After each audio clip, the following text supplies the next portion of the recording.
Good evening, everyone. A very warm welcome to the 31st Indirect Tax Colloquium organized by VILGST and Tax Connect. I would like to introduce our speaker, Mr. Vivek Jalan, who is qualified CA, LLM, and LLB. He is the chairperson of the National Fiscal Affairs and Taxation Committee of BCC and I. He is a regular speaker of various professional forums on the key areas of direct and indirect taxes. During the session, please put your video and microphones off. If anyone has any query, please write it in the chat box. We will answer all the queries at the end of the session. Now, I request Sameer sir to say a few words. Over to you, Sameer sir.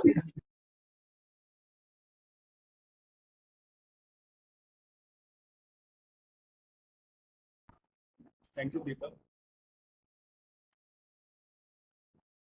Deepa, there are a few participants who are waiting in the lobby. If you could just allow them to enter the session. Just got called a couple of calls. Some participants are waiting in the lobby. If there is an option to allow them, please allow them. Sure, sir. Meanwhile, thank you we for have the introduction. allowed all the participants till now. It is 112 currently. Okay, that's good. So thank you for the introduction. Good evening, all the participants. Welcome to this session, edition of VIGST Tax Connect Colloquium. Going to cover this whatever 1 month development that happened in the indirect taxes in GST and GFT and customs. So if you have any query or any doubt or any clarification that you seek, please put it in the chat box and take it all these queries in the end of the session. So over to you, Vivek, with the start with the session. Yeah, thank you, Sameer. And good evening to all the participants. Thank you for joining this 31st Indirect Tax Colloquium. On this Friday evening, generally we do it on a Saturday morning, but this time for the convenience of all and for some logistic reasons, we did it on a Friday evening. So thank you for joining. And in this colloquium, we will discuss on various issues over the last month. We'll discuss on the new registration scheme, not only just the new registration scheme, but Avik, I would suggest you please control the audience. Yeah, am I clear, Deepa? Absolutely, or is it breaking? Yes, sir. You are clear. Yes, sir. You're clear. Absolutely clear, no? Absolutely clear, sir. Okay.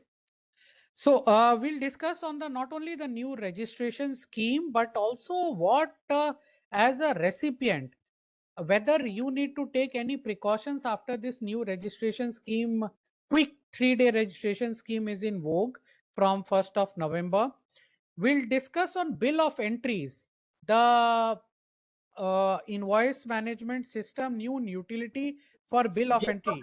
Now, bill of input tax credit taken by bill of entries, that is the new focus area of CBIC, it seems. We'll discuss threadbare not only on the bill of entry amendment in the invoice management system, but also the ancillary issues and how it will have an impact on your input tax credit. GSTR 9 and 9C table wise, we got since our last colloquium, there were certain technical glitches. Our video of our last colloquium could not be uploaded on our YouTube channel. There was a lot of requests to again discuss on GSTR 9 and 9C table wise. Also, new FAQ has come for 9 and 9C after our discussion that day. So we'll discuss threadbare again in detail 9 and 9C because it is totally upheaved. So total upheaval is there of GSTR 9 and 9C forms, which will impact all the taxpayers. We'll discuss on that. Input tax credit on assignment of lease and so many other new issues and resolutions have come on input tax credit in GST, and the show cause notices issuance and the glitches and the faulty show cause notices which have been issued, how you can contest the faulty show cause notices. On the GST appellate tribunal front, it is not the same as CESTAT. It has a mix of CESTAT and income tax appellate tribunal.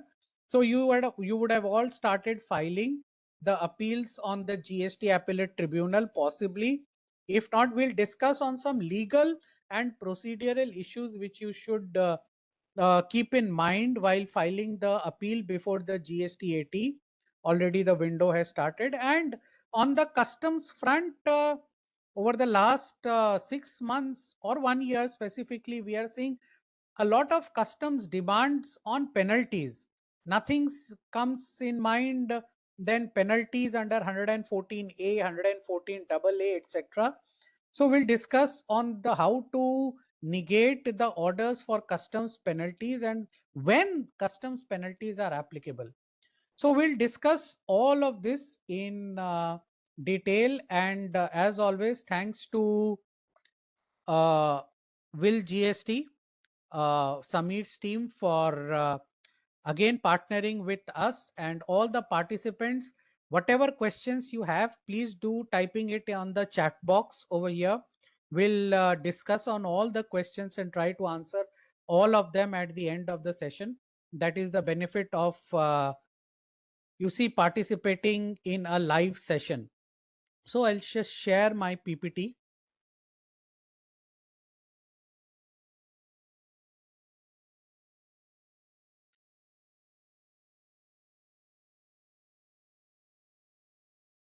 Is my PPT visible?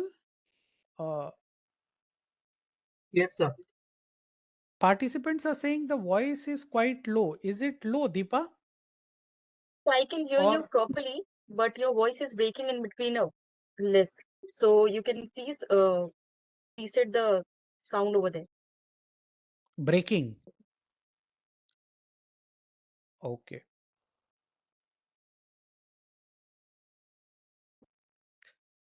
If you can just come into my room once,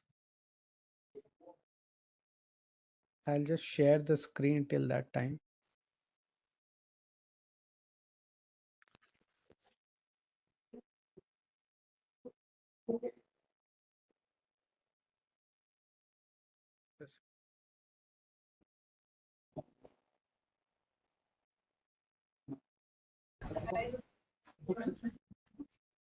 Yes. Sir, voice not clear, sir.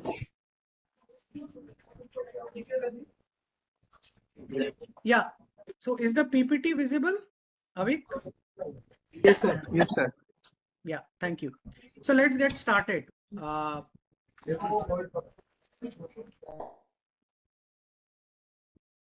Yeah. So new GST registration scheme. We have already uploaded a video on this on our YouTube channel. You can go through the videos, but we'll just discuss on the salient features. This is a much sought after new GST registration scheme, which has been issued and started from 1st of November already on the Twitter. There is a lot of post on the Twitter on the new registration scheme. Some people are saying that they are getting GST registration now in as less as 3 minutes or 10 minutes. Although this scheme says that the GST registration should be available in maximum 3 days, right? So this new scheme under GST for the new GST registration, that is under Rule 14 capital A. This you have to, if you want a GST registration quickly within 3 days, sometimes as per Twitter, it is happening in 10 minutes also. So if you want a GST registration quickly, mind that without verification of documents, leave alone verification of place of business, but even documents will not be verified by the officers before granting you registration. It is more or less a straight through process of GST registration, right? So you can apply under the same GST REG 1 form. However, you have to choose the option of 14 capital A. Rule 14 capital A option is available. You have to choose that.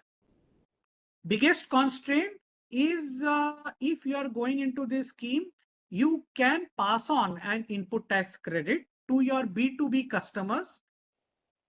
That is, you can charge a GST on your supplies on a monthly basis, not more than 2.5 lakh rupees. CGST, SGST and IGST all combined maximum 2.5 lakh rupees. So if the GST rate of your goods or services is 18%, then your total value of supplies during the month cannot be more than 13.88 lakh rupees. In one state, you cannot take more than one registration. As of now, in the normal scheme, you can take multiple registrations in the same state based on your place of business. However, in this new scheme, you cannot take multiple place of business registration. It will be done by Aadhaar authentication, Aadhaar OTPs, except for 1 or 2 persons like where UIN is provided, etc. Now, if after applying for this scheme, you feel that no, I want to go into the normal scheme, I want to do a supply of more than what is mandated herein, then you can withdraw from this scheme and go into the new scheme. You can also completely withdraw from GST, but if you want to withdraw from this scheme and get into the new scheme, then you have to file GST REG 32 form. This is a new form under GST REG 32. However, there are constraints in this also. You just cannot go into the new scheme and withdraw. You have to file, if you are withdrawing and going into the normal scheme, then you have to file minimum 3 GST registrations, 3 GST returns. After 1st April 26, you have to file minimum 1 GST return before withdrawing from the scheme. Till the time you have withdrawn, you have opted for withdrawal, you should have filed all your GST returns. And in case in that time the officer, they start a procedure for cancellation of GST registration, your GST registration, then you cannot withdraw at all until that proceeding is pending. So mind that if one thinks that they can get into the quick GST registration within 3 days, then withdraw from this and go into normal GST registration, it will happen quickly. That is not the fact. Then there will be a normal, if you want to withdraw, go into the normal registration, then there will be a normal scrutiny of documents, etc. under Rule 9, even visit to place of business. If it is as per the portal, there is a risk attached to the registration granting. And if you withdraw from this scheme and go into the normal scheme, mind that whatever you have supplied when you are in this scheme, that cannot be amended. Also, a very good news is that Rule 9 capital A, a new rule has been inserted that in case even if you want to go for a normal GST registration, even that process is eased out, right? So there also, if the GST portal does not throw a risk parameter for the registration application, then under the normal scheme also you will get registration within 3 days if the GST portal does not throw up a risk parameter. So a complete upheaval in the GST registration process. Now, it is not that this 3-day registration was not there. It was there for TDS, TCS, UIN registrations, right? But this is a new for all the GST registrations with some restrictions or limitations.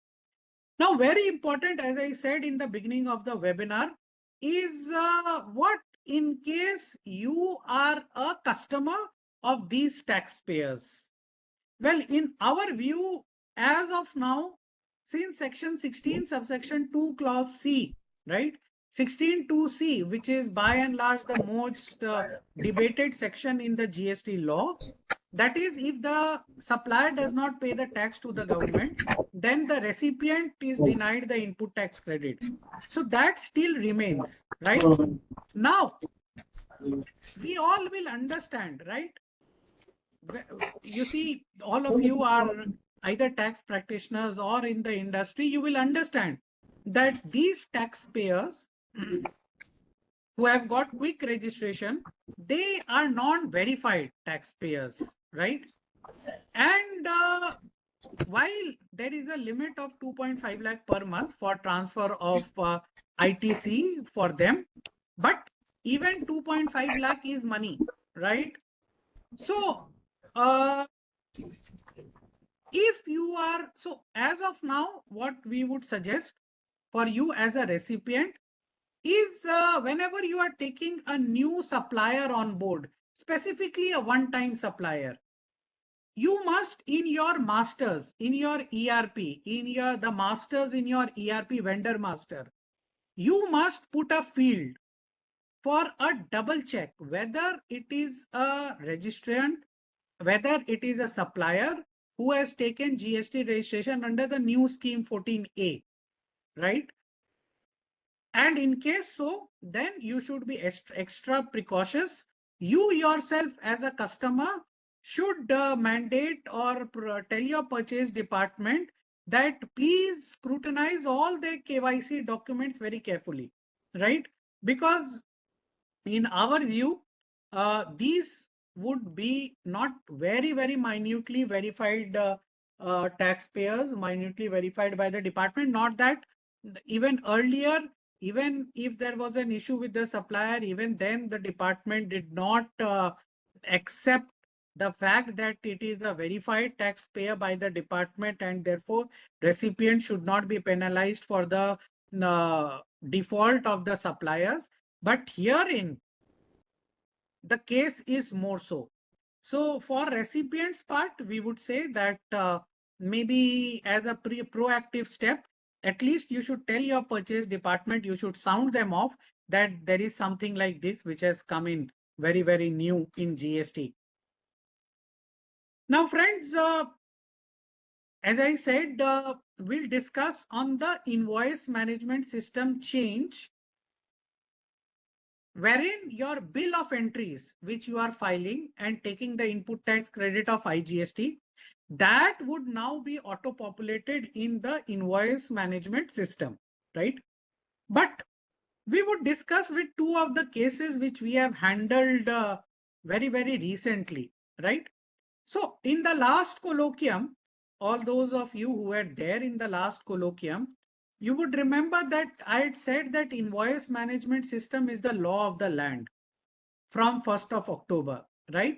Why did I say so? Because section 34 subsection 2 has already been notified from 1st of October 2025.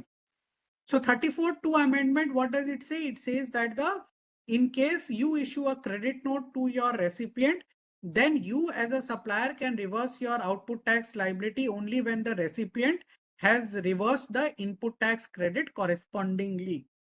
Now, even circular 212, which laid down a chartered accountant's cost accountant certificate to ensure this process, circular 212 has been rescinded.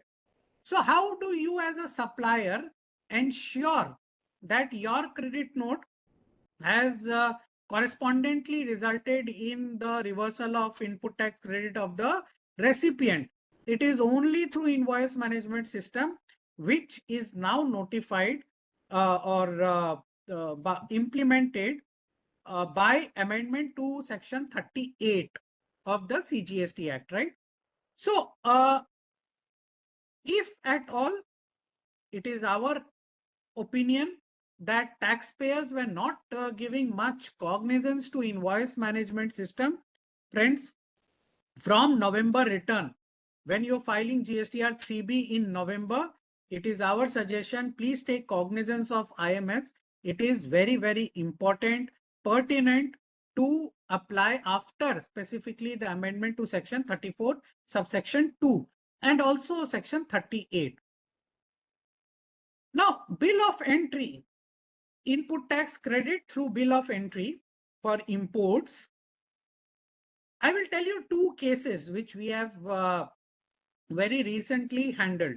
Now, one of the cases in Mumbai, the officer said that, gentlemen, you have given me a bill of entry for 23-24 where you have claimed the input tax credit in 24-25.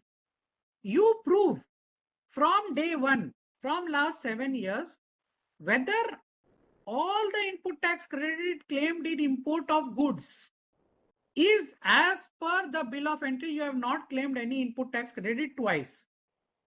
Well, while on the first thought, we felt that this was a very weird ask, but then it is right.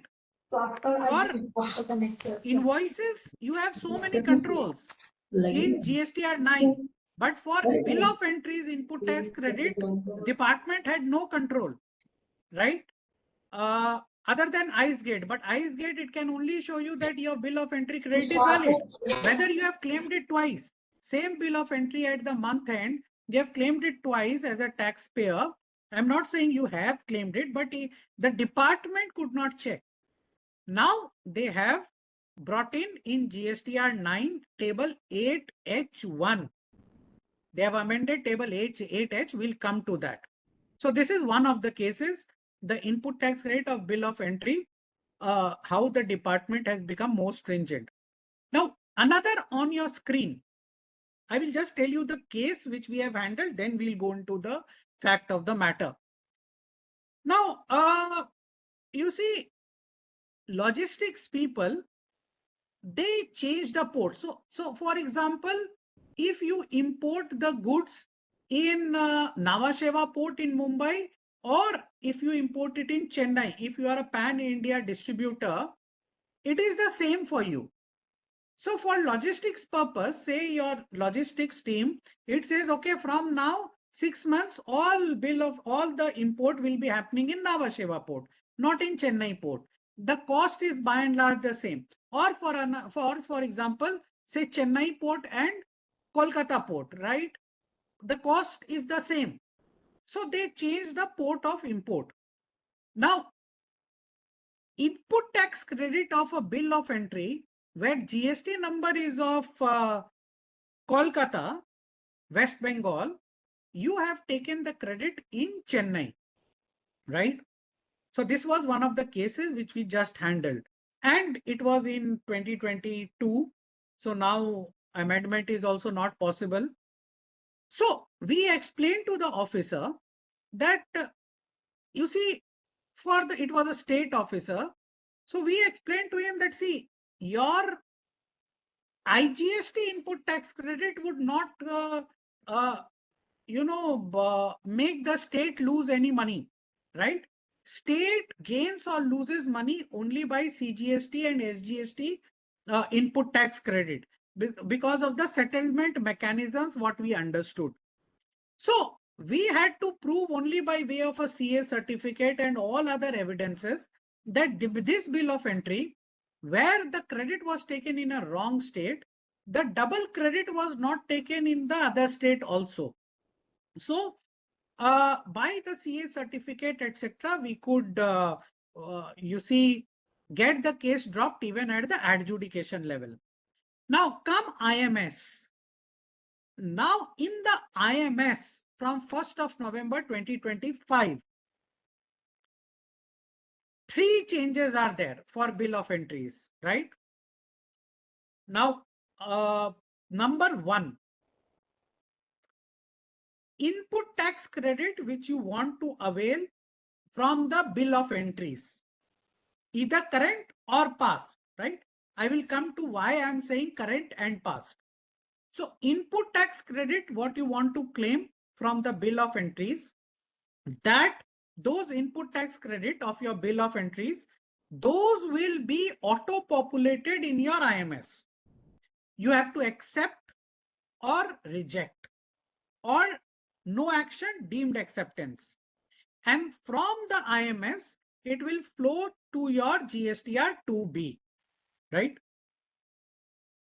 First change. Second change.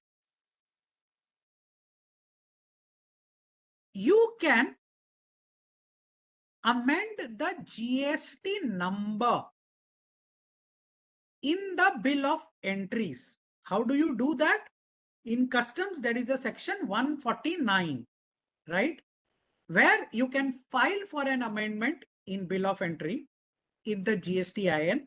Now there is, after this budget, after this Finance Act 2025, there is another section, section 18 capital A, right?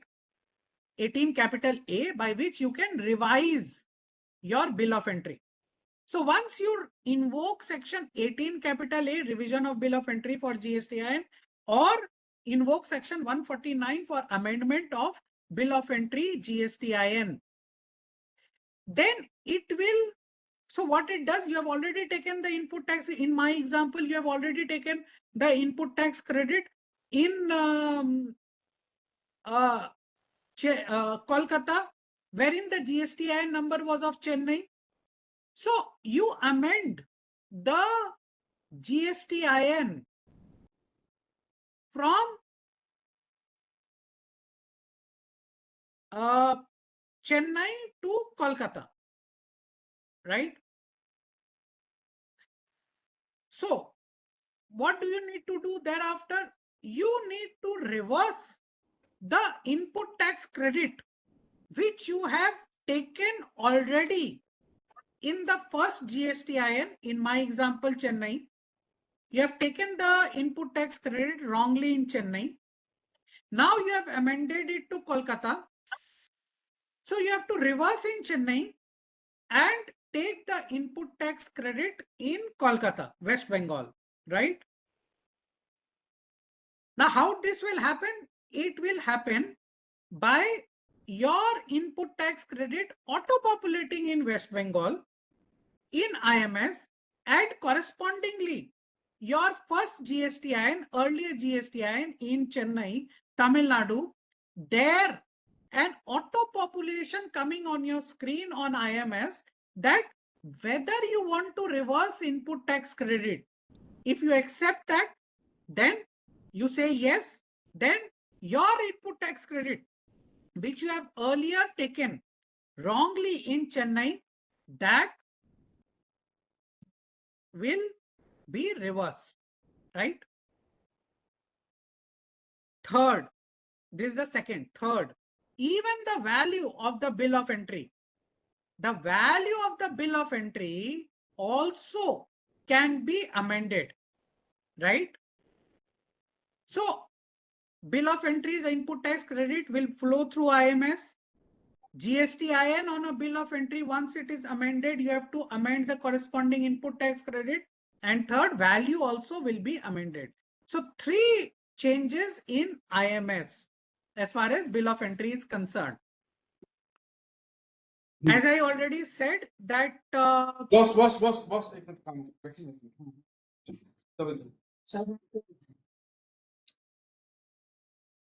so as I already said that your first GSTIN, where you had earlier taken the input tax credit, right?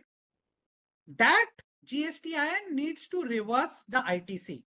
If your G2, second GSTIN, wants to take the credit of the amended bill of entry through IMS, but say for example in your original GSTIN in Chennai, you have already reversed the ITC because you find it is not right. So then what do you need to do? You need to say, yes, auto population will come. Do you want to change in your first GSTIN, G1? auto population will come on your screen in red. I have highlighted. Do you need to change the amount of ITC to be reversed for the selected bill of entry due to change in GSTIN? The moment you say yes, you can amend the entry. If you have already reversed the entire ITC, amend it to 0. So GST G1, in my example Chennai, that need not reverse any input tax credit, and G2 input tax credit, it will be auto populated and you can take. But if you select no, then G1 will require to fully reverse ITC. So it is very important for G1, the original GSTIN, which had taken the earlier input tax credit, to reverse the corresponding ITC. If they do not reverse, if they reverse 0, then certainly a question will be asked to that IT to G1, and to prove how they have earlier reversed the ITC, which they are not reversing now, right? And if you do not take any action, then G1 will be, this reversal will be deemed, and G1 ITC will be deemed reverse, right? Just in case of invoices in IMS. Now, this is one part of the story. The other part is that this is for the going forward. Now, other part is more complicated. Now, before 1st of November 2025, whatever amendments you have filed, all those amendments to bill of entries, all of those will also start auto-populating in your IMS, right? So for all the earlier bill of entries which you have amended, the GSTIN, for all of that from 1st of November, from 14th of November, that is, you will see it is auto-populated. So please be careful to see that in case you have filed any amendment to bill of entry earlier, then you take corresponding action in IMS. Otherwise, this will lead to another litigation, right? So as I said, you have an option to accept, keep pending, no action taken, reject. The bill, reject the bill of entries, you cannot do. You cannot reject. As I said, even if G1, in my example, you have reversed the ITC earlier, you can only amend the value to 0, right? You cannot reject. Even the amendment part, you cannot reject. All actions taken will not be saved, right? In case you have already original bill of entry, if you have accepted and respective ITC availed already, so all of this will not be saved in your IMS. Now, very important to note that, now very, very important for all the taxpayers, all importers. Let us understand by means of an example. Now, on 31st of March 2025 or 31st of March 2026, you have imported a container, right? And from one container, 3 vehicles carry the goods to your warehouse. As per section 16, subsection 2, first proviso, you can take the input tax credit only when the last vehicle, last installment, last lot is received in your warehouse, right? So even if 31st of March 2026, you receive 1 vehicle out of 3 for which 1 bill of entry is filed, you can take the input tax credit only on 1st April 2026 when the last container is received in your warehouse, right? Please do not, in such case, do not do a partial bill of entry acceptance, right? Because that will be a violation of section 16, subsection 2, right? So when can you do a partial bill of entry acceptance, right? On your screen, you can see 2A, clause 2A. When can you do a partial bill of entry acceptance? Now, in my example, say on 31st of March, you imported goods, wide one bill of entry, which is loaded in 3 vehicles. 2 vehicles you receive on 31st of March itself, but one vehicle is totally destroyed. So then you can do a partial acceptance of bill of entry, except the corresponding input tax credit for the first 2 vehicles only, right? You can also accept all 3 and then reverse under section 17(5)(h) for one vehicle the input tax credit, right? So friends, this is very, very important amendment in the bill of entries space on invoice management system. I know it is a little technical to understand offhand, right? This video will be uploaded on our YouTube channel. You can go through this again. You can go through this utility also which has come and the press note which has come on this bill of entry amendment on IMS, right? Now, as I said, there are few critical issues on input tax credit. So before we go on to again a very technical topic on GSTR 99C table wise, we will discuss few issues on input tax credits which has evolved. So now normally jurisprudence says that in case a high court holds on a particular issue, the High Court's jurisdiction is pan-India. So other adjudication officers also need to follow a High Court's order. But in case a High Court's order is challenged by the department in Supreme Court, then maybe it is a different scenario. So if you see in our last few colloquiums, we have discussed the applicability of GST on assignment of leasehold rights. So what is it in simple terms? Say Gujarat Industrial Development Corporation, GIDC, it has given a 99-year lease to company A. Now, after 10 years or say 5 years, that company A transfers the leasehold rights, assigns the leasehold right totally to company B for a value, right? Now, the question was whether GST is applicable on assignment of leasehold right by company A to company B.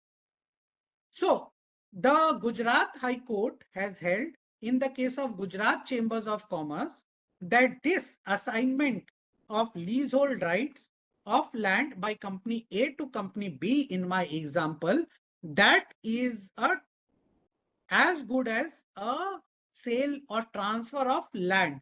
Therefore, it is not leviable to GST as per Schedule 3 of CGST Act. However, if you see on your screen in this advanced ruling of Andhra Pradesh, in the case of 𝐕𝐢𝐫 construction equipment, it has been held by the advanced ruling authority that notwithstanding the Gujarat High Court's judgment, they will consider the assignment of leasehold right from A to B in my example as a taxable service under Schedule 2, right? So, while advanced ruling authorities rulings, they are not binding on all, they are only applicable to the applicant, but still what my point is the other point, right? Now, in my example, company A for transfer of the leasehold right also pays a commission to the Gujarat Industrial Development Corporation, GIDC, right? So the question was whether this input tax credit is available for company A or not. The advanced ruling authority in this case of Kobelco Construction has given a positive ruling. So again, there would be a question whether this commission would be a part of the immovable property input tax credit would be available or not. The Kobelco Construction Equipment has said that yes, input tax credit of this commission is also available to Kobelco, right? So to this extent, it is a positive ruling.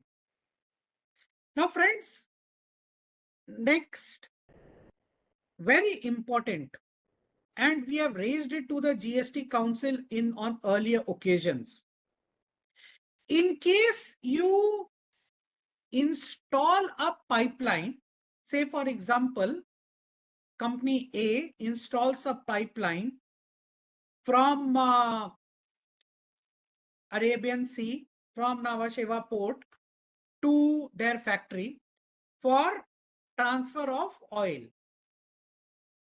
The question was whether this input tax credit of this pipeline was available or not as capital goods. Now, if this pipeline was considered to be movable, then the input tax credit would be available, right? If it was considered to be a movable asset, then input tax credit would be considered to be eligible. However, if this input tax credit was considered to be immovable asset, then the question came whether it was plant or machinery. I'm not going into the debate of safari retreats of plant or on plant and machinery. Plant and machinery. So the explanation to section 17, it said that this pipeline would be considered to be plant and machinery in other circumstances, but if it is outside the factory premises, as in my example, it would not be considered as plant and machinery. So if it is immovable, it is not also plant and machinery, the input tax credit of this pipeline would not generally be available. Now, this brings us to a very important question which was answered against by Advanced Ruling Authority in Gujarat in the case of Alima India Private Limited.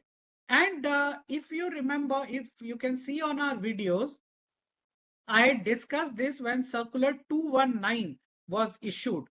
The question is, if in your factory you are taking the electricity from outside, right, from an electricity distributor, and you install wires, cables, switch yards, corrugated sheets, etc. outside your factory, and whether you are available input tax to take input tax credit is available to you for these cables, wires, switch yards, aluminium corrugated sheets which are outside your factory, which are installed outside your factory or not. Well, in the Circular 219, it was said that even ducts and manholes for DISCOM operators, even they are plant and machinery. And even when ducts and manholes, input tax credit would be available to DISCOM operators, right? So on that basis, it was held in the case of Alima India Private Limited that on the basis of this analogy drawn from Circular 219 of 2024, the input tax credit of these cables, wires, etc. would be available. And more so, as we have already always discussed, that these cables, wires, sheets, etc., they were considered to be movable property, right? Because of the analogy drawn from the Honorable Supreme Court judgment in the case of Sirpur paper mills. In case a particular goods can be dismantled without being destroyed, it would be considered as movable property. So these wires, cables, etc., outside the factory, it was considered that they can be dismantled without being destroyed and reinstalled elsewhere, and therefore input tax credit was considered eligible. So this is a very, very important advanced ruling which you can take benefit of for two reasons: to understand what is movable, what is immovable, whether to take credit or not. And second is for assets outside your factory, whether to take credit or not. Now, Andhra Pradesh Advanced Ruling Authority has issued many advanced rulings. Now, this is I would say, out of the box advanced ruling. So I will just discuss in brief that this is not, of course, my opinion on this matter. So in case there is a R&D institution which takes donation from the government or third parties, does R&D, and the work of the R&Ds is used by general public, the question is whether GST is applicable on these donations or not.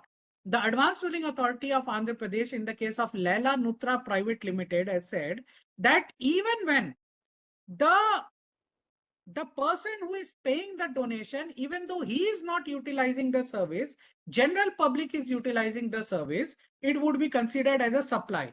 In our view, donations do not come under the ambit of section 2 subsection 31. It would not be considered as a consideration because there is no quid pro quo.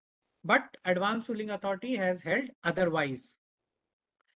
Well, next is a very common case. There are so many rulings. One more High Court ruling, Allahabad High Court in the case of single iron traders. In this case, single iron traders, Allahabad High Court has said that if at the time of purchasing goods or services from a supplier, if at the time of purchasing of goods or services, the supplier's GSTIN was active, then the input tax credit cannot be denied to the recipient just because of post facto the GSTIN of the supplier was cancelled by the department if the supplier has made a payment through banking channel and if he has got a valid invoice. So this is yet one another ruling, single iron traders, Allahabad High Court, which you can take in all your representations in similar matters. Now, again, friends, we have reiterated this. There is a Supreme Court judgment in the case of Vatika Township, which says that circulars are binding on the tax officials. The Honorable Karnataka High Court in the case of 𝐕𝐢𝐫𝐭𝐮𝐚𝐥 Medicals has held that in case of a 2A versus 3B difference at the show cause notice stage, the taxpayer should be given the benefit of Circular 183 to take a declaration from the recipient, from the supplier for 2A 3B difference as per Circular 183, because Circular 183 is binding on the department. So in case a 2A versus 3B demand has been raised against you and your declarations as per 2A versus 3B that has not been taken cognizance of, then this Karnataka High Court ruling in the case of 𝐕𝐢𝐫𝐭𝐮𝐚𝐥 Medicals can be taken benefit of.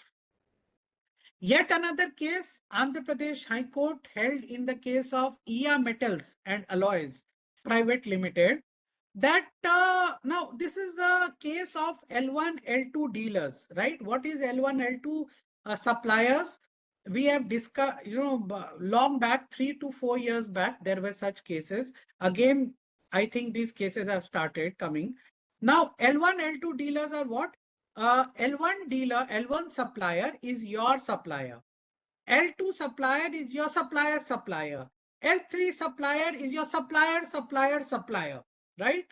So, the department sometimes raises the demand on you as a beneficiary for a default in supplier.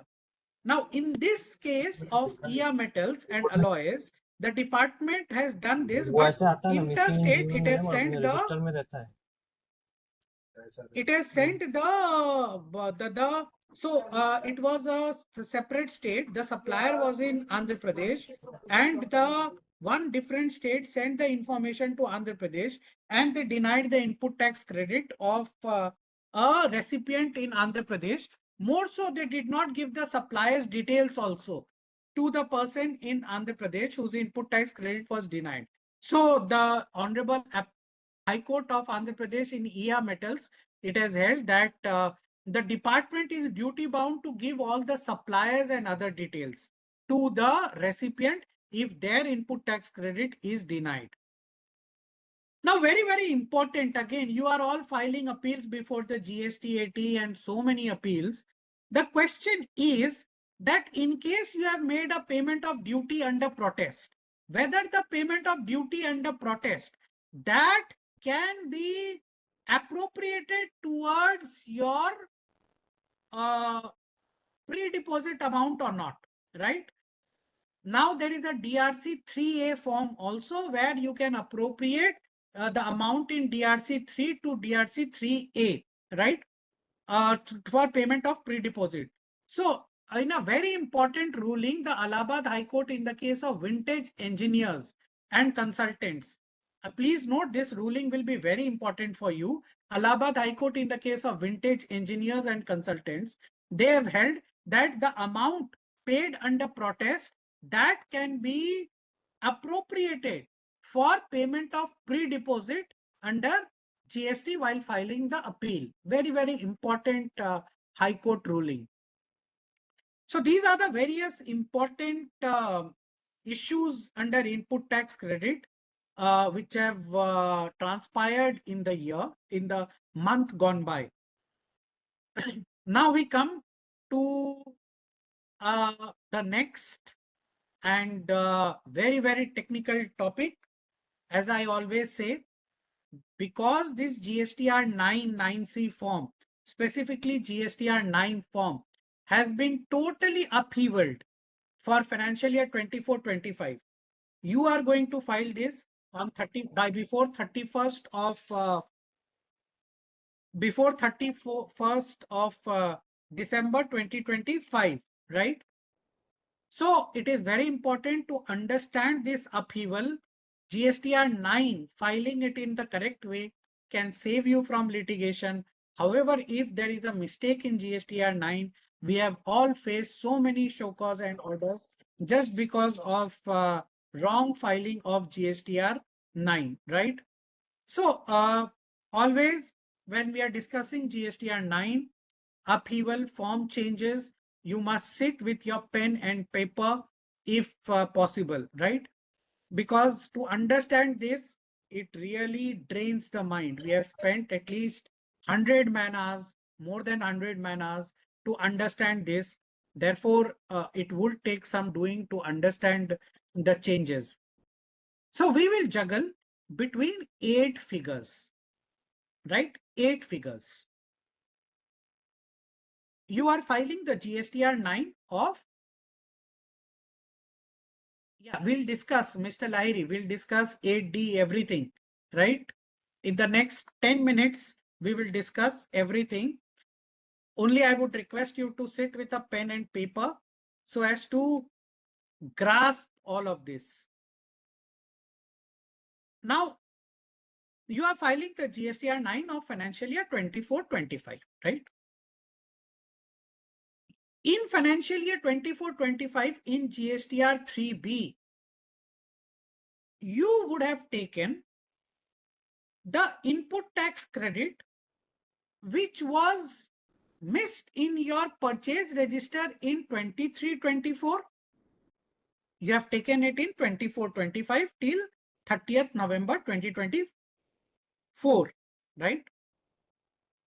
So what would you have done in 23-24? As per circular 170, you would have claimed the input tax credit and then in 4A5 and then reversed it in 4B2.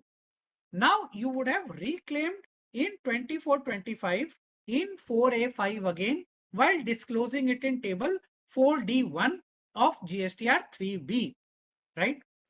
Number 2, input tax credit of 23-24, which was missing in your GSTR 2B in 23-24, reflected in your 2B in 24-25 till 30th November 25, and you have claimed it in 24-25.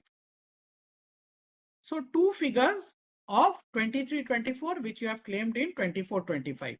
Missing in purchase register of 23-24, claimed in 24-25. Missing in 2B of 23-24, claimed in 24-25. Third, missing in purchase register of 24-25, which you have claimed in 24-25 itself, reclaimed. So you have claimed first in 4A5 of GSTR 3B, reversed in 4B2, and then reclaimed in 4A5.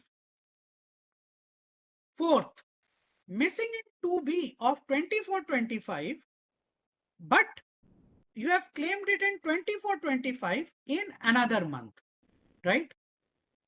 This will appear in your table 4A5 only once of GSTR 3B. Fifth, missing in your purchase register of 24-25, but you have claimed it in 25-26. That is, by 20th November, this return you will be claiming it. What you would have done in 24-25, you would have claimed it in 4A5 because it was in 2B and reversed it in 4B2 as temporary reversal. Sixth, missing in 2B of 24-25, which you have claimed now by 20th November 3B return in 25-26 by November 2025. This you have claimed for the first time in 25-26 itself. Seventh,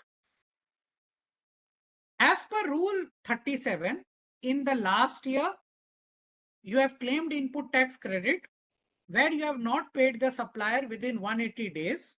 So you have reversed it and now reclaimed that amount in 24-25, right? Eighth, input tax credit under Rule 37 capital A, for which you have taken input tax credit because your supplier filed GSTR 1, but because your supplier did not file GSTR 3B by 30th of September 2025, you had to reverse it, and however afterwards you have reclaimed it. So Rule 37A, reclamation. These are the 8 figures. All of these 8 figures, input tax credit, which has come in your table 4A5. I'm coming only to 4A5 as of now because that is for all other ITC most important.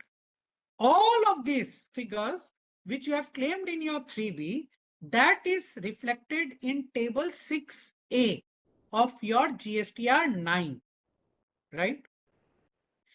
Now, you have to bifurcate it in 6A1, which is a new table, and 6B, 6C, 6D, 6E, 6F, G, H,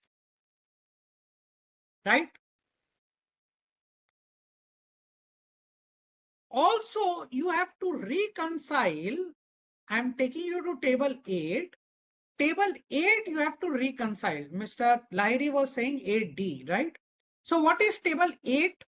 Table 8A is your reflection of GSTR 2B. Mind that this is, in my view, it is not the correct depiction. On your screen, what you are seeing, they are saying that it is GSTR 2B of 24-25, which is not correct. It is actually GSTR 2A. This they have clarified by FAQ. So, and we have checked it also. It is actually 2A and not 2B. 8A is 2A. 8B is auto-populating from 6B. 8C is something else and 8A minus 8B minus 8C is 8D. 8D should not be negative. This is our stand from the last 7 years in GST, right? So, and if you have seen the FAQ, they are again and again reiterating our stand. So now let us come back to table 6A1. 6A1 says ITC of preceding financial year, that is ITC of 23-24, which you have reclaimed, which you have availed in 24-25. This is first and second figures which we have discussed, missing in purchase register of 23-25 or missing in 2B of 23-24, which you have claimed in 24-25. Both these figures, missing in PR in 23-24, claimed in 24-25, missing in 2B of 23-24, claimed in 24-25. Both these input tax credit, you claim it, you show it in table 6A1.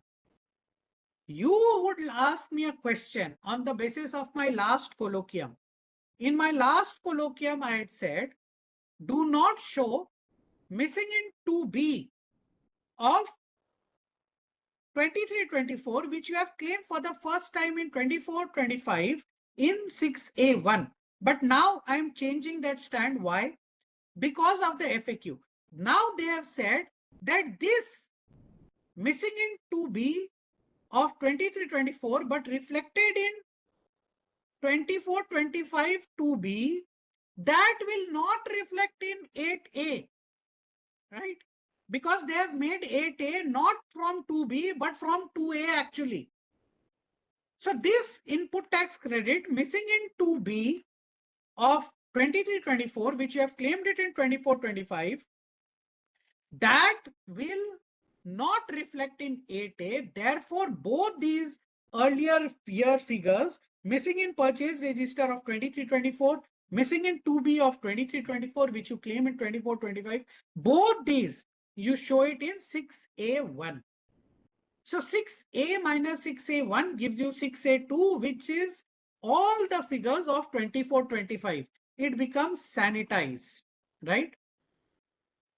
Now 6B. 6B will not have any reclamation. So missing in purchase register of 24-25, which you claim it in 24-25 itself, right? What you would have done, you would have claimed it in 4A5, reversed it in 4B2 in GSTR 3B, then reclaimed it in 4A5. So same figure will appear twice. You take only the first claimation, only one claim in 4A5 over here. Missing in 2B of 24-25, which you have taken it in 24-25 itself, that will come for the first and only time in 4A5, that you take it in 6B. Missing in purchase register of 24-25, where you have taken the claim in 25-26 by 30th of November, that what you would have done, you would have shown it in 4A5 and reversed it in 4B2 of 24-25 GSTR 3B. That figure also would appear only once in your 6A. That also you take it in 6B. However, do not take missing in 2B of 24-25, which you have taken it in 25-26 till 30th of November. That figure should be taken in table 8C, right? I'm coming to 8C afterwards. Now table 6H, this is again another change. Here you will show the reclamation. I said missing in purchase register of 24-25, ITC taken in 24-25, it is appearing twice. First claiming, then reclaiming. Reclaiming part you show it in 6H. Original claim you have shown it in 6B. And ITC reclamation under rule 37, that 180 days, and rule 37A, right? Both these you show the reclamations in 6H. So 3 figures in 6H. 6J is your control. 6J should be 0. If 6J is not 0, you are doing some mistake, right?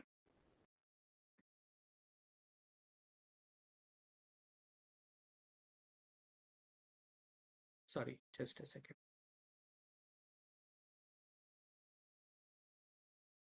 Now, 6C to 6G, there is no change otherwise.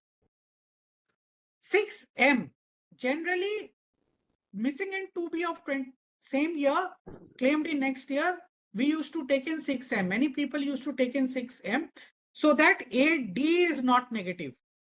Now they have stopped this.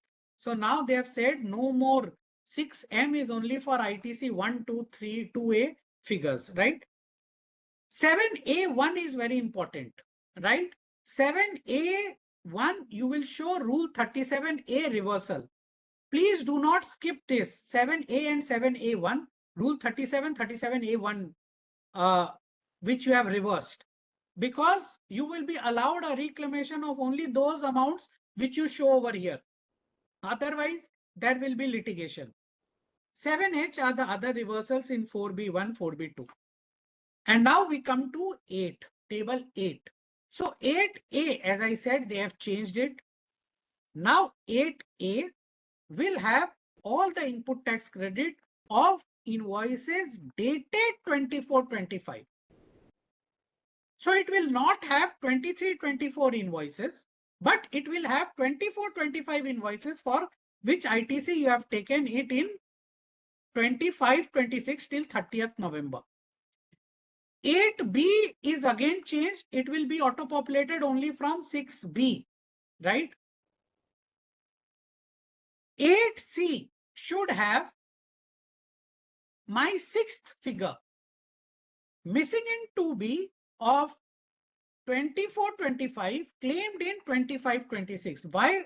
Because 8A has been changed. This will be appearing now in 8A, irrespective of the fact that it is written 2B. 8A will auto-populate from 2B. So this is very important.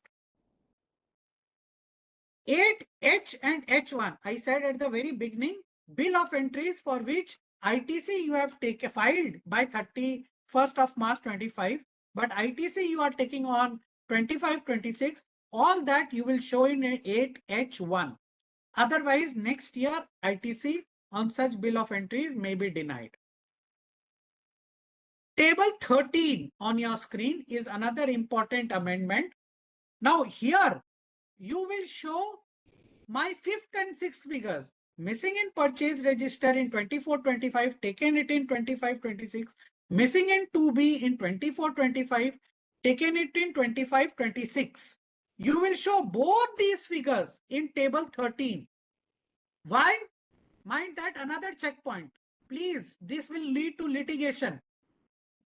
This same figure which you show in table 13 this year, same figure should show in your table 6A1 of next year's GSTR 9. If these figures do not tally, then there will be litigation.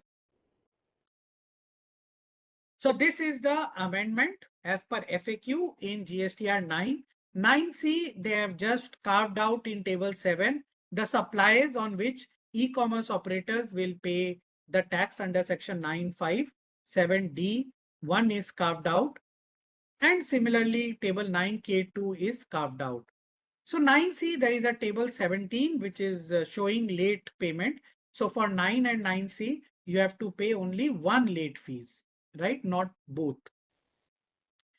These are the FAQs. You can go through these at your own pace. Already there is FAQ in public domain. So I hope GSTR 9, I've been able to clarify everything. If you have another queries, you can type in your chat box.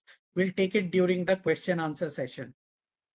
Now, friends, as litigation in GST grows and we get SCNs, there are many SCNs where SCN itself is faulty. we must contest these faulty SCNs, right? We must, in my view, contest these faulty SCNs at the adjudication level. Maybe we do not get relief at this level, but at GST-80 level, in case a SCN itself is, in case SCN itself is not valid, then you can get an order quashed on the basis of wrong SCN also. So it is very important to see whether SCNs are valid or not. And in the GST appeals or any order, when you are arguing, your first step should be to see whether SCN is time barred or not. Many of us skip this legal point, but this is a very important legal point. So in the case of C.H. Robinson worldwide, see, it is such a very important issue. The Delhi High Court has ruled that the order itself, they quashed the order because SCN was time barred. Now, SCN is required to be issued 3 months before the last date of the order, right? Now, in this case of C.H. Robinson, the SCN was issued, the date of issue was 28th of May 2024, but date of dispatch of the SCN was 3rd of June 2024. So the Honorable Delhi High Court has held that the date of service of the SCN is important. If date of service of the SCN is time barred, then the corresponding order also they quashed. Now, very recently in Pune, we contested a case where pre-SCN was issued to us in 3 days SCN was issued to us. In 3 days, and it was a huge pre-SCN.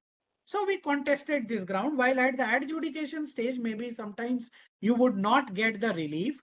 But again, the Delhi High Court, in the case of Varian Medical System, it has held, the Delhi High Court has held that pre-SCN is also a stage, and therefore adequate opportunity of being heard should be given at the pre-SCN stage itself. An ex parte pre-SCN stage is again section 75.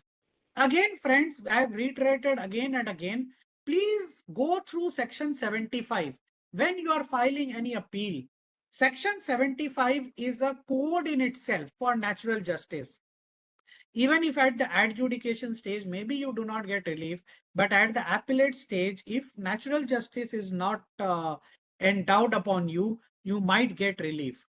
Now, we have seen many SCNs, one SCN for many years, that is quashed, right? Because every year is considered to be as a, to having a separate limitation. Now, what about a case where there are multiple SCN in the same year? Now, Telangana High Court in the case of Sri Venkateshwara Dairy Products has held for the same year, there cannot be multiple SCN. Already, there is a SOP of CBIC in this regard. Telangana department, SGST department had to issue a circular dated 14th of October 25, recommending to the officers or instructing the officers that in case they have issued multiple SCNs in the same year, they should do a rectification under 161. So, one SCN for many years, quashed. Many SCNs for the same year, that also may be irregular. Which brings us to the next topic on customs. There is a master notification 45. So very generally we use this customs notification 50/2017. This customs notification is the master notification for all exemptions under customs. Now this 50/2017, it becomes 45 of 2025. Okay. So 31 notifications under customs rate notifications, they have been combined into 45 2025. So those of you who are in the customs space, you must see whenever you are filing bill of entry and specifically section this notification 50/2017, you claim exemption, please do not keep quoting 50/2017. It has now become 45 by 2025. Penalties under customs is very rampant, I would say rampantly used, right? Wherever nothing is there, invoke a penalty under custom. But penalty under customs has to be invoked after a having proper issues. There are multiple penalties under customs. Unlike GST, where generally there is a section 73, 74 penalty. Of course, there is a penalty for set 122, etc. But customs, there is a penalty under section 28. If there is a extended period 28.4, then there is a penalty under 112 for improper invocation. Then there is a penalty under 114A, equivalent to duty for fraudulent import. Then there is a penalty under section 114AA, where it is and it is 5 times the value of the goods. This 114AA, this is really an onerous penalty, and it is a general penalty. Where there is any misdeclaration, a penalty can be issued under 114A. And 117, that is a general penalty of 4 lakh rupees. But it has been held in multiple cases that penalties cannot be rampantly used. You can contest on the penalty. So in one such case, Bombay High Court has ruled penalty under section 117 for 4 lakh rupees. That cannot be just a general penalty like this GST penalty of 50,000 rupees. There has to be a reason for invoking penalty. Valuation dispute. There are 2 main disputes under customs: valuation and classification. So valuation dispute cannot lead to a penalty under 114A. 114AA has been held in Continental Trading Company by Delhi Sestat. Larsen and Toubro case, Chennai Sestat, it has held that where for classification disputes, generally penalty extended period under section 28.4 cannot be invoked. Date of hearing and date of reply cannot be the same. Again, a wrong order was quashed by Allahabad High Court in SAB India Constructions. So friends, we'll come to a last topic before we take the question and answers, that is filing of appeals before the GST-AT. Already you can file appeal before the GST-AT on the GST-AT portal. For those APL 01, mind that the graded system of filing the appeal on the GST portal, that is not on the basis of order date, that is on the basis of APL 01, appeal filing date. So in case you have filed for all the appeals which you have filed till 28th February 2023, all of that, if you have received an adverse order from the first stage, you can file an appeal on the GST portal now. Few very important procedural and legal issues we'll discuss. ARN number of APL 01 is very important. So if you have a manual order, if you have a manual APL 01, you cannot file appeal as of now before in the GST portal, GST-AT portal. In case you have manual orders, then appellate orders, then there will be a window from 31st of December 25 till 30th of June 26. You can file your appeals before the GST-AT for manual orders in that window. Now you can file only those appeals for which you have got ARN number. You have to put this ARN number on your GST appellate portal, GST-AT portal on the login screen, and then it will lead you to filing the appeal. You have to have your certified copy of the original adjudication order passed by the appellate authority. Now, as I said, GST-AT appeal filing, that is not Sestat filing.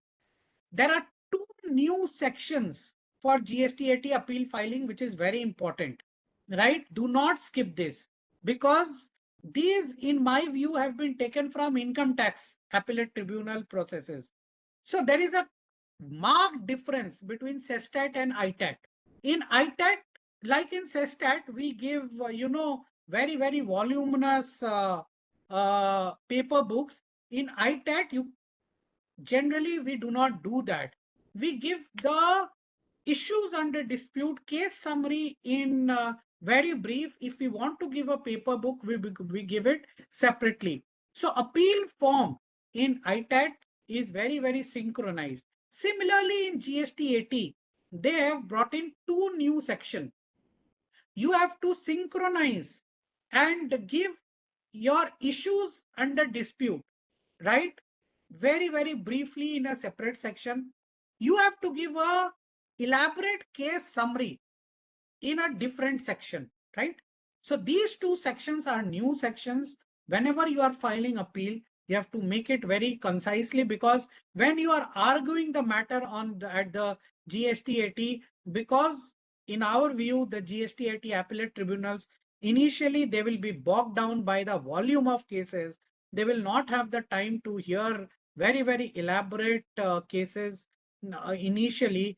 These 2 portions, if you can synthesize or sync in a very synchronous manner, you can put it over here in these 2 places, then your appeals, I would think that it would be a very, very easy case to argue in the GST 80. Statement of fact, all your papers should be digitally signed. Fees you should have paid. Pagination, whenever you are filing the PDF, then it should be bookmarked and paginated. Very, very important. They have given a sequence of all the details which you should put it in the PDF, right? And the sequence: first adjudication order, then appellate order, then disputes, then facts, etc. You should mandatorily follow that order and paginate your PDF which you are uploading. Color scans only. If your order, like in Uttar Pradesh, Bihar, we have seen many times the order is in Hindi. Please translate it into English and give an affidavit. You have to give an affidavit that the English version is the same as the Hindi version, and then you should file your appeal in the English version. Affidavit should be attested and identified appropriately. The details of the assessing officer and all the notices which you have got at the show cause stage, all of that you should upload it. Pre-deposit, indexation, all the pages, this is very important. All the pages should be physically signed, then scanned, right? Please do not upload unsigned pages on the appellate tribunal portal. And the category of case, only penalty, tax interest penalty, tax interest only. Category of the case, be careful to choose appropriately. And why am I saying all this?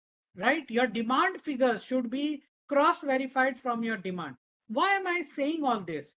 Mind that in case you file an appeal which is considered void ab initio due to wrong filing, then the GST appellate tribunal also has a very limited time of 3 months for which it can condone the delay in filing fresh appeals, right? Again, as I said, GST appellate tribunal is not CESTAT. That had got an unlimited power to condone the delay. GST appellate tribunal can condone the delay only by 3 months. So we need to be careful. Again, 1 or 2 important points. You cannot take up additional evidences at the GST appellate tribunal stage first up, right?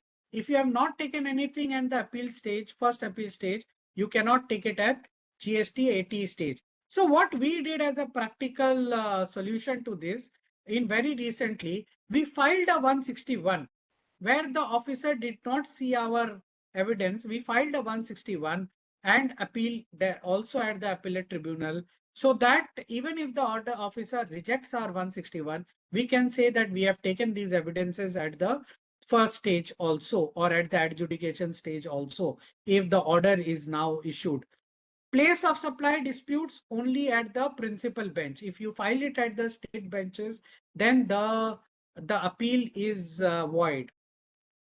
Beware, if you have a favorable order, if the department does not file a appeal against you. If that be so, you can file your cross objections against that in a limited period of time. Interlocutory applications, condonation of delay, affidavits, etc. should be filed in GST-80 Form 1. Even Wakalatnama should be filed in GST-80 Form 4. So very, very important points while filing the appeal before GST-80. You can go through the PPT at your own pace so as to understand further on the filing process. So this is it on the presentation side. From my side, I'll take up the queries now.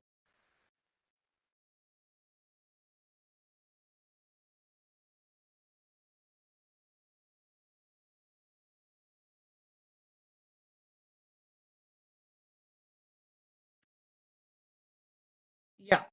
So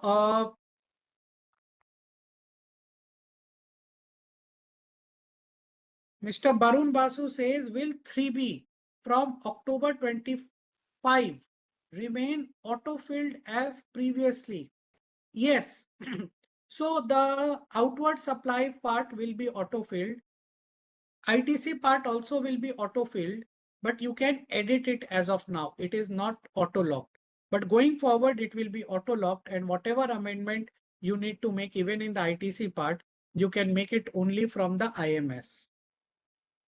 Mr. Naresh Patil says, what is the difference in Rule 14A scheme and the old scheme? As I said, main difference is this passing on of input tax credit.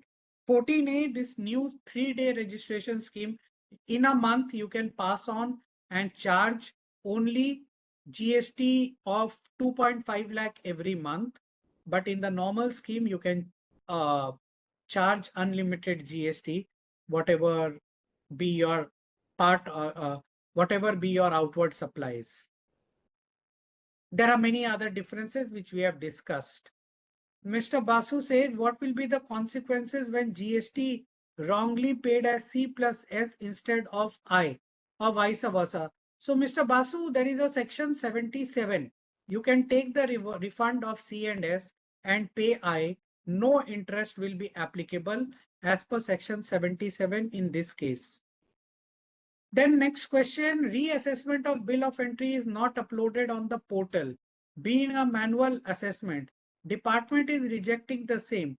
Any solution for the same? Well, there is no reason why department should reject a reassessed bill of entry, because that is more than this. But now on IMS, even the old reassessed bill of entries that will show on IMS, as they have clarified in the press release.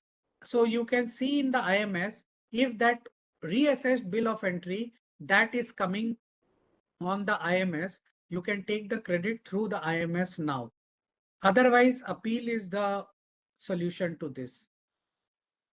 So Mr. Lahiri says, if value in table 8D becomes negative, what is the implication? So implication is that in our view, 100% of the cases, there will be a litigation, there will be a notice. You have to explain to the department why 8D is negative, because generally they will allege that you have taken more input tax credit, which is available in your 2A, 2B. So then you have to prove that why 8D is negative, and that in our view is a task. Mr. Raman Kumar says, can we get the PPT? Yes, PPT will be mailed to you. Mr. Lahiri says, if is filling up of table 13 mandatory or optional as it was in the earlier years? So table 13, yeah, as of now it is optional, I think, but I have to recheck it. We, however, fill up table 13 every year, because table 13, and in my view, filling up table 13 is very, very crucial even for the taxpayers, because the figure in table 13, same figure you take it in 6A1 in the next year. Next, if the value in 8D is positive, will that lead to litigation? So it is not that it will always lead to litigation, even if it is negative. Generally it will. If it is positive, only on the fact that it is positive, it is not zero, it will never lead to litigation. Because naturally there will be some ineligible credit blocked under 17.5, which you have not taken the ITC of. So normally 8D should be positive. Even if it is zero, it will lead to litigation. So negative, I would say 99% chance of litigation. If it is zero, 8D is zero, I would say 80% chance of litigation. If it is positive, then on this basis, I don't think there is any chance of litigation. 6M column. 6M, now you can take ITC, only that ITC which is as per ITC 020103, right? So as per amalgamation merger, if you have transferred any ITC in ITC 2, etc., you can take it in 6M. So generally 6M should be 0. Is it compulsory for table D to be 8D to be 0? As I said, 8D being 0 would actually show that you have no ineligible ITC under 817.5. So generally, as a practice, 8D should be positive. Mr. Nagaraj says 6E explanation required. Okay, so 6E is, let me come to 6E then. For 6E, there is no such change. So 6E is import of goods. So this is as per your, bill of entry. This is the bill of entry for which ITC you have taken. But it will not include that bill of entry for which ITC you have not taken in this year. You will take in next year. That you will show it in 8H1 now. Mr. Ashok, if the taxpayer has collected but not paid GST due to COVID and related financial difficulty, this timeline under section 73-74 will be applicable. And if the time expired, now for SCA order, can the department claim GST from the tax assessee? So, Mr. Ashok, COVID or no COVID, if you have collected GST, it is a big offense to not pay to the government. So in our view, show cause or no show cause, that money should be paid to the government. Section 74 can be invoked in these cases. This is actually section 76 case. So it is a grave offense. It is better whatever you have collected, you must not unjustly enrich as a taxpayer. Mr. Suresh Gupta says, can we file an appeal to a tribunal? If not, when it is the expected time to file appeal? Appeal you can file, Mr. Gupta. As I said, GST80 portal is now open. Okay. Next, thank you. Thank you, Mr. Indani, for joining. Next question. Is it compulsory? So, yeah. Bill of entry for 24-25 updated now through VILGST and appearing now in October 25 IMS and 2B. Where to show it in 3B in October 25 and 9C of 24-25. So as I said, you have to show it in, it is a normal bill of entry. You have to show it in your table 4A1, I think, in GSTR 3B, in input tax credit on import of goods, right? And take that credit in 6E, correct? In 99C, in GSTR 9. Mr. Rajmohan, what will be the consequence of taking C plus S instead of IGST or vice versa? I have already said you have to take a refund under section 77 of C+S and pay under IGST, but no interest will be charged. Mr. Gupta says, can we permanently reverse input which we do not want to take, or is there any specific input only for reversal in permanent column? Yes, if you don't want to take any input, you have to permanently reverse it under table 4B1. Mr. Raman Kumar says 8A will auto-populate from 2A or 2B. So they are saying 2B as per GSTR 9 form. But as I said, it is actually will be auto-populated from 2A because what they have made it into as per FAQ is 2A. Mr. Prithanu says, yeah, thanks, Mr. Prithanu. My query is whether the value declared in 13 of 9 should match with the value declared in 12C of 9C. 12C is the value of ITC considered audited. Yeah. So no, Mr. Prithanu, table 13 would have missing in PR of 24-25 taken in 25-26 plus missing in 2B of 24-25 taken in 24-25-26. But table 12C of GSTR 9C would only have one of it missing in 2B of 24-25 taken in 25-26. That you have to show it under deduction in table 12C.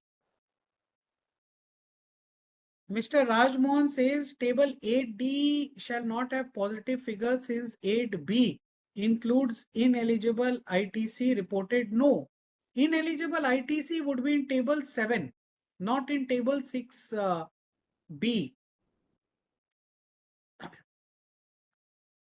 Mr. Gupta says if litigation arises, 8D column is negative figure.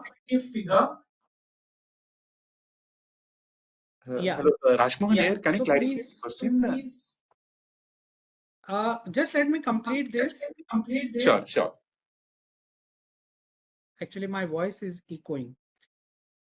Mr. Suresh Gupta says, is litigation, does litigation arise if 8D column is negative? Yes, I said. SNS says in the FAQ, it is said that 8D should be 0. In the FAQ, it is said that 8D should be 0. Okay, so, okay, Mr. Rajmohan, I think that is your query that because of circular 170, 8D should be 0 because you have claimed everything under 4A5 and then reversed it in 4B, which comes in table 7. Yeah, in that way, yeah, then you are right. 8D may be 0 in that way. But again, this has to be reflected further. Okay, Mr. Raman Kumar says, bill of entry of 24-25 updated now through IceGate and appearing in October 25 IMS in 2B. Where to show it in 3B of October 25 and 99C. But in 24-25, we have already availed in 3B. Okay. At the time of GRN date. Now, due to technical glitches, these are updated through IceGate. Kindly clarify IMS. Oh, so your query is a little different. You have already claimed it. So now, in my view, you can claim it in table 4A and reverse it in 4B1, right? That is the best option. Or what you can do is, I think that is a better option rather than rejecting it as of now, because bill of entry ITC you cannot reject also. But generally it is said it is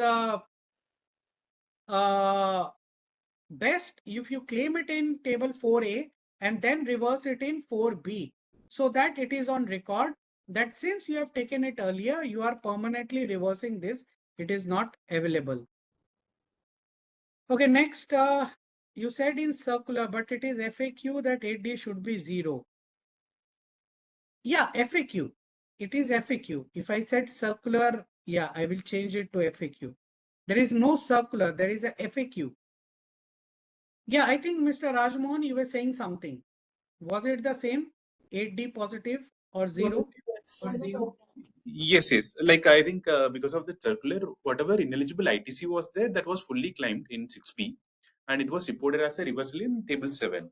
So therefore, in table 8, so 2A also includes ineligible ITC, even that 8B, which is auto-populated from 6B, that also has ineligible ITC.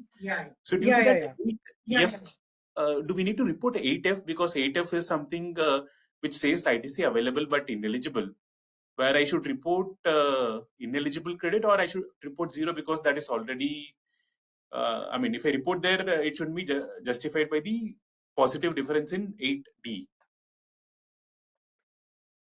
Yeah, generally you should report it in 8F because what it says is ineligible, but not available. So there you should report, but I think those two columns are optional. Is it so? You please check. If it is optional, what we do in Tax Connect, we don't report anything over there. Okay. Because that gives rise to another confusion. Yeah, in FAQ it is mentioned 8D should be equal to E and F, like 8E and F. So that's where our whole doubt came. So my 8D will not have any difference if I have claimed properly. And E and F, I can't report any amount as ineligible ITC because 8D does not have any difference, because if I have claimed as per 2E. Yeah, then you do not quote any figure. It is best not to quote. See, as we have always maintained, kindly mute yourself. My voice is echoing. Sure. Yeah. So as we have always maintained, GSTR 9 filing is better to avoid litigation, to also see the arithmetic accuracy along with the legality, right? And that is now clarified by FAQ. Again and again, they are going more into arithmetic rather than the legality of the forms which are notified. So if your 8D is 0, then it is better to reconcile that with 8E, 8F and not report anything. That would not give rise to a new a difference.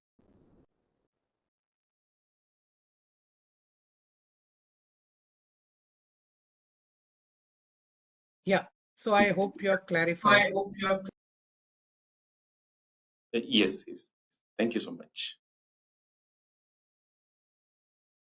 Okay. So I think we have clarified all the doubts. We have answered all the questions, although I understand that there would be many more doubts because of this complete upheaval in Form GSTR 9.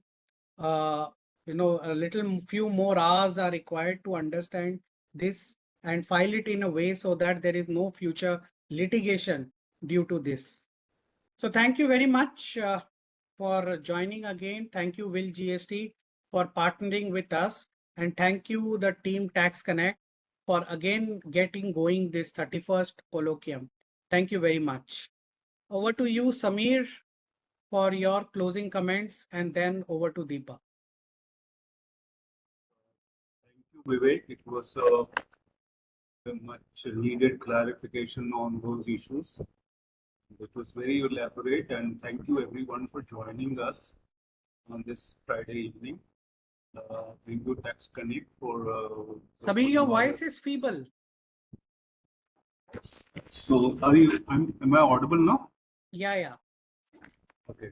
So, as I said, I thank you everyone for joining us on this Friday evening, and thank you Team Connect for preparing this webinar and getting things ready. Thank you, Vivek, once again for having a wonderful session and handling all the queries and doubts. And thank you everyone for joining. So we look forward to seeing you in the next colloquium. We'll share the PPT and the video also on the VIL website. So over to you, Deepa, for closing remarks. Thank you, Vivek, sir. for this wonderful deliberation. Thank you, Sameer sir from VILGST for coordinating with us. Thank you to all the participants for attending the webinar. We conduct such webinars every month and we hope we will get you in the upcoming webinars as well. We will shortly share the PPT and video link to all the participants. Thank you once again.